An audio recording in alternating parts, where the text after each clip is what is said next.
Hi everyone, and welcome to this tutorial on web design. Today we're going to look at a more efficient and effective way of designing and implementing styles for our web pages. I'm working on a little project here about Orkney. This is my HTML file. This is going to be the home page, and this is what it looks like in a web browser.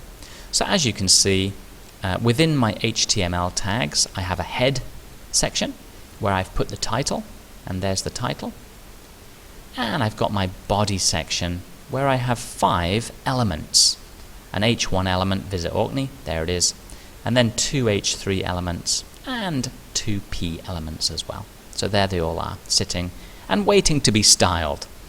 I've also, let me just explain as well before I get there. I've just set up a project folder called Orkney, and that's where I'm saving index.html. That's this one here. Notice that in web design, the home page of a website is often called index.html. I'm not going to explain why, and please go and figure all that out for yourself, but just to let you know, the home page of a website is often called index.html. So that's what I'm calling my home page. In my Orkney folder, I've also set up an images folder, because I know I'm going to have some images in my project too. Speaking of images, I've been messing around in Adobe Illustrator, and I'm just trying to create an image here for my home page. And this is it. I've just finished it, so I'm quite happy with that. I'm going to save it as what am I going to save it as? A JPEG file. So let's find my Orkney images folder. There it is. And I'm going to save it as a JPEG. Where's JPEG? It's not there. I don't just want to save it as an Illustrator file. That's the project. I finished the project, so I want to save the picture. Okay, where is it? File. Yeah, save for web. So here it is. Here are my options. I'm going to save it as a GIF. No, I'm going to save it as a JPEG. I'm going to clip to the artboard. If you're familiar with Illustrator, you'll know what I'm talking about. And it already has a width and a height. The width of this image, by the way, is 900 pixels.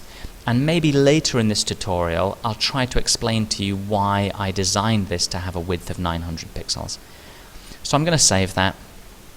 In my images folder, I'm going to call it header, and the file type is JPEG.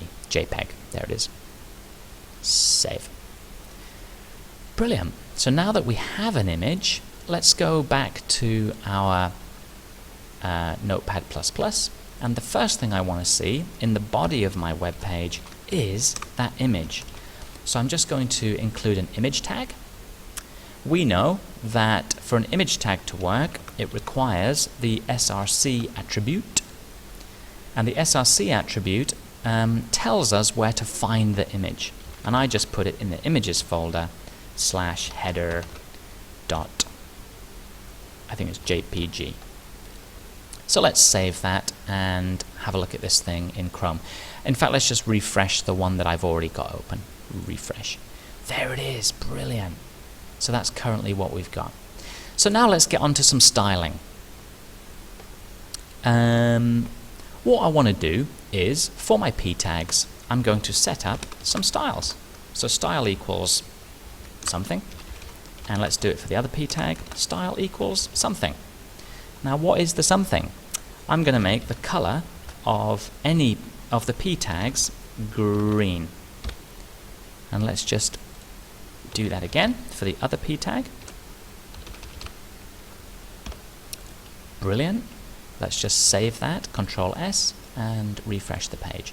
So now my p tags are being styled to be green. Now that's all very good, but this is the problem. Imagine if I decide to change my mind, and I change the green to brown. Now if I've only got 2 p tags in my in the body of my web page, very easy to make those 2 changes. But what if I have 100 p tags, and I want all of those p tags to have the same style? I'm going to have to make 100 changes, and that's going to be very painful. So let's look at a more efficient way of styling tags in a web page. I'm just going to get rid of those styles there. And I'm going to go up to the head section of my web page, and I'm going to introduce a new section inside there called Style. Open it, and don't forget to close it. And inside the Style section, I'm going to start styling different tags.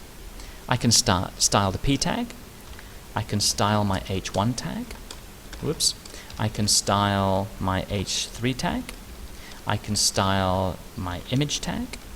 In fact, amazingly, I can style the body tag. So I'm just going to add that now. And we'll look at, if we've got time today, we'll look at how to style the body.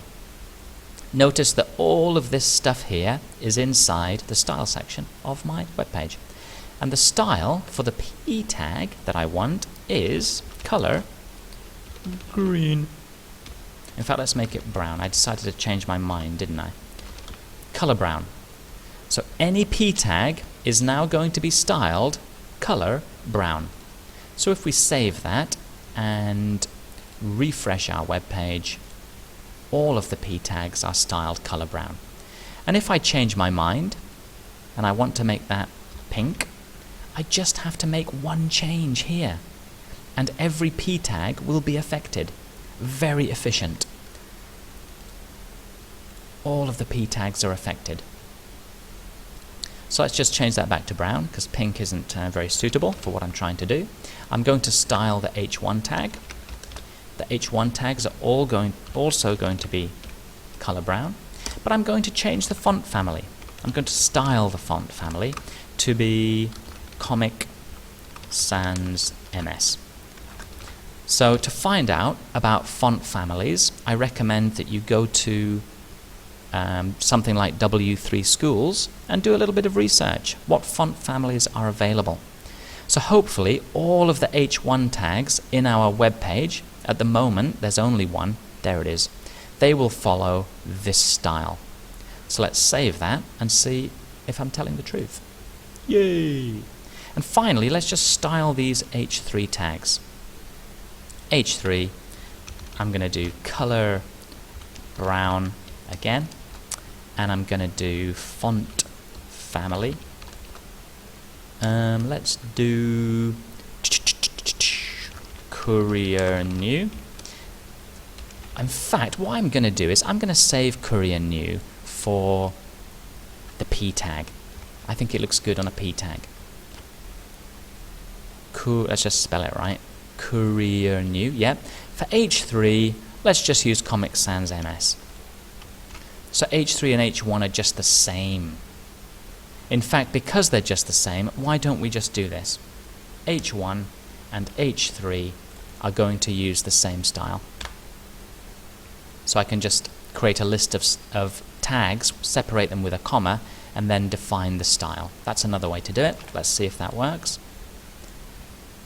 Brilliant. Okay. In fact, I don't want the H1 to be brown. I'd rather that it was black. How can I do that? H1 and H3 will have the same font family. H1 and H3 have the same font family, but I'm just going to add a new style for H1, which is color black, and H3 will be color brown. So here we have a style that will affect both tags, and then I'm just adding unique styles for each tag as well. Let's just see if that works. Brilliant. Okay. Now we can style the image tag. I'm just going to give it a border, which is going to be 2 pixels wide, a solid border, and it's going to be brown. Control S and refresh. So there we've got a little border on the image. And now let's just see if this works. I don't know if this is going to work, but let's just see if we can. I'm going to set the width of the body to be 900 pixels. And I'm going to set the margin of the body to be auto. Now let's see what this little trick does to the body of the web page. Boom. It centers everything. And do you remember I made my header image 900 pixels wide? That's because I know I want to make the body container of my web page 900 pixels. So I'm trying to match up the dimensions. That's all I'm going to talk about in today's tutorial. I think there are some challenges for you in the web page. Have a go.